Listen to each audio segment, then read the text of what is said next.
Welcome to the Bella Vista Gardening Program. I'm Jerry Horner, and joining me again today is Barb Templin. She's on our little committee, and I love to have her on the show with us. And today we're going to be talking about rooting azaleas. Mm-hmm. So we will also talk about upcoming events, and there's not too many of those, and what you need to do in your garden in June.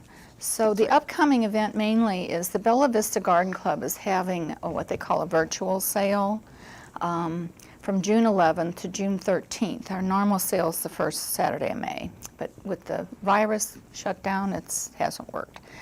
So this is what they're doing. They're going to have time from 8 to 11 in the morning where you can email the president or someone in Garden Club and make an appointment to show up. There'll be 10 people at a time allowed at the wastewater plant to pick up plants. Correct. And so you'll just call for an appointment. You'll go to the wastewater, do your shopping, pay with either check, cash, or PayPal. And we have little envelopes to put it in. We'll all be wearing masks and gloves, so it will be safe. And so if you just go to our bellavistagardenclub.com site, it has all the information. And it lists, and there's also a list of all the plants. We have wonderful plants. Right. And there's a morning time, and then there's an afternoon time. Well, there's an evening time on Friday from 4 to 7 on Friday if you work during the week, or if you're able to work. So we don't work here, we just volunteer. That's right. But you may want to volunteer somewhere during the day. Anyway, it's going to be June 11th to the 13th. So and prices are really inexpensive. Well, they're going to range from $5 to $10. They're 5 or 10. The little ones are 5, so it's easy to calculate what you owe, 5 or 10. Right. So got to make the math simple for us. Yeah. So it's going to be a good sale, and we have a lot of wonderful plants. So, and today we're going to be talking about rooting azaleas, and it's fairly easy to do, to propagate if you have a favorite plant. We have a take root video to show you, and it's produced by Beth Strickland. She's a Benton County Master Gardener, and that she had very good luck in rooting the cuttings of her azalea. So let's see how she did this, and she had wonderful results. So let's look at that video.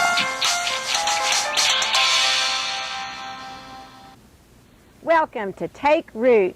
Well, today I'm going to give you an update on a video that we produced last year on propagating azalea cuttings.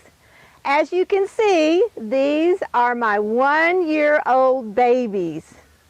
I took 13 softwood cuttings in the month of July last year, and all 13 cuttings rooted. That's a 100% success rate.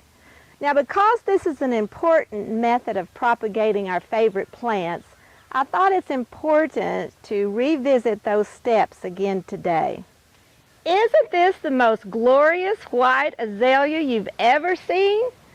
I bought this azalea about 15 years ago on the parking lot of my local Walmart store here in Bentonville. And it has been a showstopper ever since, and a survivor. It's made it through countless droughts over the last 15 years, and even a minus 10-degree winter last year. Now, I would love to have more of this beautiful azalea, but I don't know what variety it is because it was just listed as an assorted azalea when I bought it. So the only way to make more of these is to propagate it. And that's what we're going to do today from cuttings. Azalea cuttings can be taken any time from June onward, depending on the weather and the variety of azalea. Start by taking several cuttings from the new growth that come from the ends of the existing wood. They should be somewhere between a softwood and hardwood cutting. The most commonly used rooting medium is 50-50 peat moss and perlite. For this video, I am using sterilized potting soil and a little peat moss. The goal is to provide both moisture and oxygen for the new cuttings. Be sure and water the potting mix several times before you add the cuttings. Each cutting should be about 3 to 4 inches long, preferably taken in the morning from a well-watered plant. Cut off all but the top cluster of leaves, or carefully strip off the leaves without damaging the tender bark. If the terminal leaves are large like those on a hydrangea, then consider cutting them in half. When you are ready to plant the cuttings, wound the bottom half-inch or so of each branch by scraping off the bark with a knife. Dip the end of the cutting into a rooting powder or liquid. Tap off the excess powder before placing them in the potting mix. I usually plant 10 to 20 cuttings in a 6-inch flower pot, so the leaves are barely touching. Straighten 2 coat hangers and bend them into U shapes. Stick the ends of the wire into the peat moss on each side of the pot so the 2 U's cross at the top. Place the pot, cuttings, and wire supports in a large plastic bag. Tie the plastic bag above the wire supports. Put the cuttings in a shaded area that gets bright light but not direct sunlight. Leave the plastic bag on the cuttings until you are sure that the cuttings have formed a good root system. No watering will be necessary during this time. After 3 or 4 weeks, untie the plastic bag and gently pull up on one of the cuttings. If it slips out easily, the cuttings have not rooted and you need to reseal the plastic bag. After the cuttings rooted, I transplanted them to 4-inch pots, and they spent the winter outside on my patio under a clear plastic tote, which I use as a mini greenhouse. This year I plan to propagate my favorite butterfly bushes, Weigelia, slender Deutzia, and my evergreen boxwood. So as you can see, propagating softwood cuttings is really easy. You just have to remember to do it during this time of the year. For the Benton County Master Gardeners, this is Beth Strickland and Take Root. Well, Beth really knows what she's doing with these azalea cuttings, and I Yes. tried this azalea cutting, I don't know, a couple years ago, and I didn't score the stem like that, so I didn't get any results. But Well, I'm you going to said try that this. Beth gets 100%. She had 100% success rate. And so that's a phenomenal amount. it is, because- she's a master gardener. So. Right. But anyway, you can also do this, like she said in the video, hydrangeas, butterfly bush, Weigelias, Deutzia, and boxwoods. So there's a lot of different hardwood plants you can but use. the thing about propagating is that if you want instant gratification, Oh. it is not going to happen No, with 'cause you're- azaleas. It's going to take a while for that. I don't know if Sapling. they noticed in the video that she said, this is my 1 year group. Right. And that really is about how long it takes in Just to order get for it. I mean, you can tell if it's rooted after you've put them in the pot. And, Yeah, but if you, well, you have to root it if you- before you put them in that little pot. right, Yeah. if you pull up on them and they come out easy, that means they haven't They developed any haven't- roots. right, yeah. But if there's a little tug, Yeah. but like I said, it's going to take months for this to occur. Yeah, it takes a year to get to that stage. That's right. But I've tried it in the past, and I need to do this because I have 2 azaleas that I bought years ago. And the one is the white gumpo, and the other is a rosebud azalea. It's pink, and it blooms like a little rosebud. They're so cute. that is Well, I pretty. can't even find them anymore because my sister-in-law wants rosebuds, and I can't find them unless I pay $55, $65 online plus shipping, so per plant. So I'm going to try to get these beautiful azaleas. Right, right. And I did have an azalea bush that did this on its own, only it That's what you were saying. it did a layering, and you can also layer azaleas Right. and root them that way. And this is a little picture when you layer the azalea. You can see that. And you notice the pin Yeah, in there? they That's just hold the stem down under the ground, and then hold it under the ground, and it will root eventually. Now, it could be that if you score that a little bit, like she did on that stem, Oh, sure. maybe that would help. But I have had an azalea do this On its own. on its own, and it was right next to the mama plant. So what I did is I just, after it got good roots, I moved it over a few feet. Well, the problem now is the mama plant and all the other plants I had before, they bloom in May. Well, the new little one blooms in June. It's blooming right now, the first Yeah, week of well, June. it It needed time always to grow up. blooms later, and I don't know why. It's always done that. Yeah. So I don't know, maybe something with layering. I don't know. But And I didn't, I guess when I was looking this up, I didn't realize that there are 10,000 different types of azaleas. oh, yeah. And there's Just more all the amazing. time. There's more I guess all the the time. two things that you have to know about azaleas, though, is whether it's an evergreen or deciduous. Right.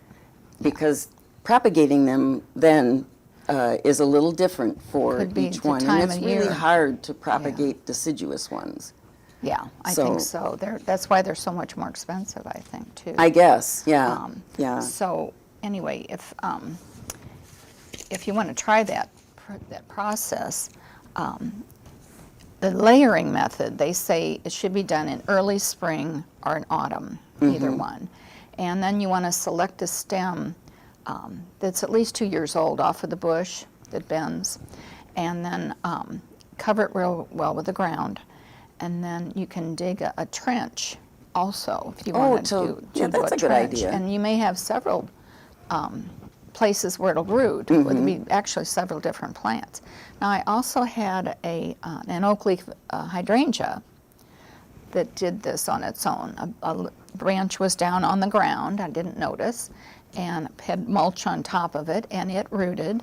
And I now have another oak leaf hydrangea that I'll have to move or give away or something. So, so the plants will do this on their own, but you can encourage this and get more plants. So it's a great method to do that. And the thing is, if you do have an azalea or oak leaf hydrangea and you don't know the variety, so you can't go buy it, then it's best to propagate your own if Right. you can, if you got the Right. time and you don't want that instant beautiful plant. Well, put in the your other garden. thing that Beth had said also was that a key part of this propagating is to dip the stem, when you're doing cuttings, is to dip the stem in The root tone, the root. Right. And that you will have no success Oh, yeah. if you don't do that Yeah, first, yeah. because that helps the plant stimulate that Oh, yeah, growth. yeah. And you can pick that up at any garden center. Oh, it's any box store, any garden center. And Right. there's either liquid farm or there's powder farm. There's Oh, I either didn't both. know Yeah, that. the, Okay. the liquid farm is you just dip it in the liquid. I think I use the powdered farm because then I know it's sticking on Sticking, that root. right. I can see it Right. sticking. The liquid, I'm not sure, it drips off and maybe it disappears, but the powder is what I use. And I have used that on some things, but I just haven't had okay. good luck with it, and I just haven't done all the steps that she did. And then covering it again with the container, the clear container over the winter, on the deck. to Well, get it initially, aren't you like a trying... greenhouse? Right. Aren't you trying to keep almost 100% humidity in that? Right, with the plastic bag. Right. So that keeps it moist, and you don't have to go in and water it again. So that Right. just cuts down on the work to try to get these propagated. And after you see how hard it is or how long it takes to propagate a plant, these are what the nurseries have to do. That's how right. they have to propagate. That's so right. you think, well, I'm paying $25 for this plant, but it's 8 years old or something. So the nurseries have all that time and effort into the plant. And that's so it what does the- explain some of the higher prices. Yes, some of the But cost. I to don't it. want to spend $50 on an azalea. Really? So, no, I don't. I don't, but I would if I Yeah, if you had if to, I had right? to. Yeah. Us gardeners, we will do a lot of things we don't want Yes, to do. we will. Yes, we will. So, anyway. There's nothing like digging in the dirt. And you I know? think it's probably a great idea to do the hydrangeas and the. I know we had a garden club member years ago that wanted to propagate boxwoods. Oh. And she had really good luck with propagating boxwoods. Her and her husband were diligent about, you know, what cuttings they took, and she did a pretty good job. Well, and that's the other thing. The cuttings that you take, aren't you looking for not exactly new growth, Yeah. but it still has to be like a year. A little kind of so. woody growth, they call Right. it. You know, it's not Right. real flimsy and just a new Right. growth stem. So that's the other thing you have to look for. So. And is any dirt?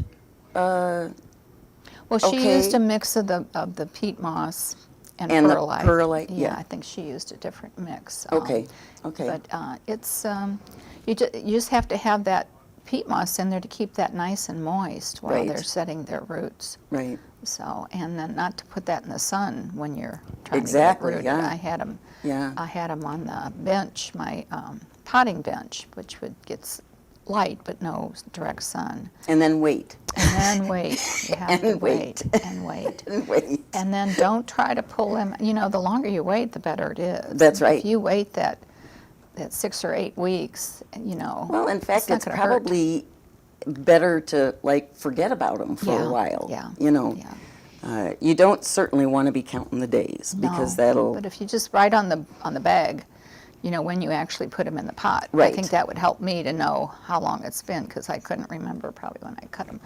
But Yeah. if you just, you know, mark the bag when you put them in there so you know how many weeks they've been in there. That's right. And she did 5 in a pot to start with. She Yeah. had 5.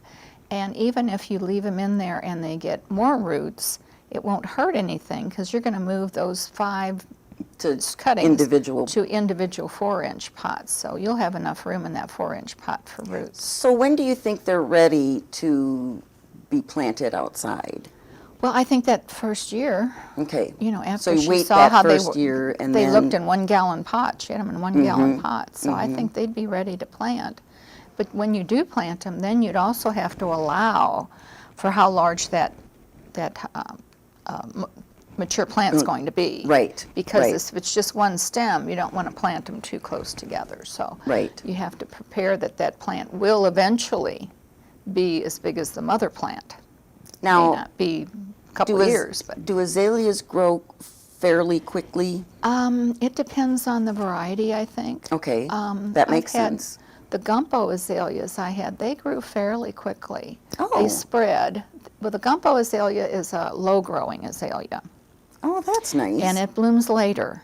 So when I layered my azalea bed, I think I talked about this before, I had the rhododendrons in the back, Mm-hmm. and then I have a variegated azalea that blooms Oh. early, and then that blooms. And then when the rhododendrons start blooming, then the rosebud azaleas start blooming. Oh, And then Very after they pretty. finish, then the gumpos at the base are white, and then they start blooming. So I have an extended growth, a bloom time right. in that bed. It starts in the back and then moves to the front. And that comes from knowing your individual plants. Yeah, you have to know how they grow That's right. and when they bloom, because some azaleas will bloom really early, Right. And and then, then some are later. And Right. the gumpos are a little bit later.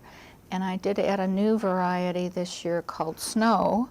oh, It's a small white azalea, but it's not the gumbo. It doesn't spread like a flat, Mm-hmm. you know, ground cover type. So I had to. well, just I do had that. read where they have ones that grow to maybe 2-3 feet, and then Oh, they yeah. have some that grow to 6 feet. Oh yeah, And there again, it's important to To know know and where you what put kind it. of plant you have. right. Because you don't want to trim azaleas unless you have to. That's right. You That's want to right. trim them after they bloom, That's right. so you don't cut off the blooms, you know, later in the year. So Right. they start setting their buds probably July, late June, Mm-hmm. July. They start August. They set their buds for the following spring. And so you don't want to do any Oh no, you don't prune. trimming from or pruning You'll from that. cut off your blooms. That's right. You won't have anything next year. Then you also have those reblooming azaleas, Yes. and they bloom a flush in the spring, and then they will periodically bloom through the year, and then they have a little more, you know, flush in the fall. Right. So, but Right. they don't bloom constantly all summer, but they bloom more than the normal The normal the ones. old-fashioned azaleas. Right. So, anyway, but azaleas are fun. And a they're lot of so people have them. They're beautiful, so and beautiful. what a sign of spring Oh, yeah. are azaleas. Yeah, I love them. And we did a tour in Little Rock years ago, a garden tour, and there were some azaleas there that were almost as tall as the houses. Isn't that amazing? And they were maybe 25, 35, 40 years old, maybe older, Wow. I don't know, but they were just huge, just full of blooms, just beautiful. So. I can imagine. And then as long as you feed your azaleas after they bloom, Okay. and then And they're that's set once for a the year. They're set for the year. Okay. Yeah, yeah. So All right. So, anyway, azaleas are a wonderful plant, and we love them. And So you're going to give this propagating I am going a to try. I'm going to try to get some of those rosebud azaleas, Good. You'll have to let us all know yeah. how you do. and then see who wants one if I can Yeah. find a place to put them. Yeah. So Can you put me on the list? I'll put you on the list. Hopefully, I'll have some success. I hope. So anyway, but there are other things to do in June. Yes. Besides that, it's a transition month, between spring and summer. So, Yeah. and you got to finish your planting. There's still some annuals out there to purchase if you haven't got all your annuals in. That's but, right. It's best to get them in early June. That's right. Okay, so The annuals are the one thing that has to be deadheaded Some of most of the yes, some most of- of the yeah, time. yeah. But like any of your plants, this time of the year, whenever you see them bloom and a dead bloom. a dead bloom, then cut it off. yeah, take it you off. know, trim it and make sure, and then fertilizing, depending again on your plants. Right.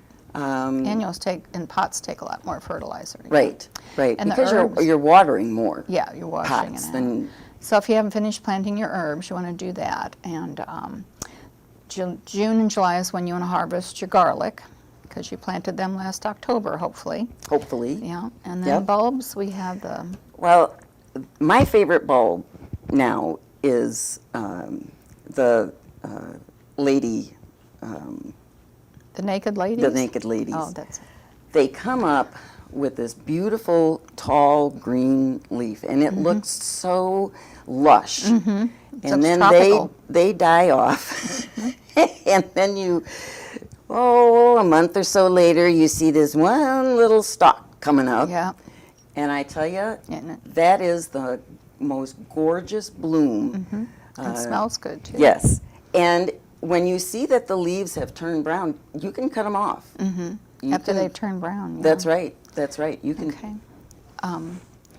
Then perennials, daylilies will be blooming soon, and you want to deadhead the any faded blooms. Right. And right. pinch back your mums until July. Then on lawns, you you want to just The water. thing that I see the most problem with in lawns is that people cut their grass way too short. Yeah. You really need to give it some height. Yeah. Because in our summers down here, It's hot. It's hot, and mostly hot with sun. Right. That's going to burn your lawn. And you don't want to fertilize it and then Burn cut it, it, and then real burn it, because yeah. between the two, then you're not doing your lawn. Yeah.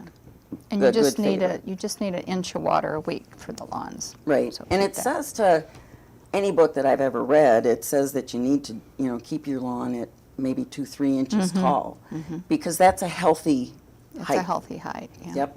So roses, watch for your aphids and fungus, and then deadhead, the blooms to encourage more. Fertilize. I fertilize sometimes like Mother's Day, Memorial Day, 4th of July, and then Labor Day.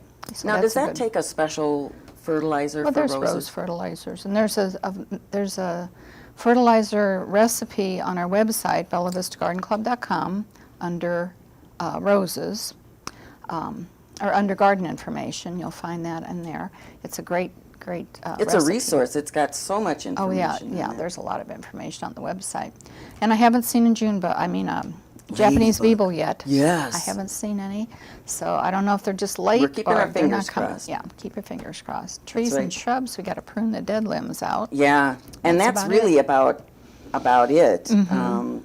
You just, a lot of times you have to trim the center of your bush or your tree, you know, because it gets so dense. Yeah, you need some air that circulation. you need to get the sun and the air in there too. And any so just cross keep looking. any cross branches that are rubbing against another branch, you want to cut those out. That's right. And then as far as vegetables, you know, just monitor the water and then start harvesting those great tomatoes when they come up. Oh and- yes, there's nothing better than homegrown tomatoes. yeah, Oh my so- goodness, my goodness. Okay. You bet. So, and don't forget to enjoy your garden. Sit there and take it in. You don't want to just work out there all day. You want to enjoy it. You know, Right. watch the Right. birds come in. That's the and reason you're doing all this hard Yeah, work. yeah, You know, is so that you can sit back and enjoy it. You know. Yeah. So if you have any other questions about gardening in June, the Master Gardener website has more information along with the Garden Club website, and that's bentoncountygardening.org. So that's filled with information. And then the Bella Vista Garden Club hasn't had meetings in the summer. We don't meet in the summer, and hopefully, if all goes well, we will Yes. start meeting again in September, and we'll keep you posted on that. So hopefully Right. we'll start meeting again in September when we can have more than 10 people at a Right. gathering. So, So but- just be safe, be healthy, everybody. You know, these are some it's tough times. it's tough times. But our for us. gardens are loving all this attention. Yes, they're they are. getting. They are. So, okay, thank you, Barb, for Well, joining thank me you for today having and me. sharing all this great information. And we hope you've enjoyed the show. And we'll tune in again next week, or next month, not next Yeah. week, next month. And till then, don't forget to stop and smell the roses.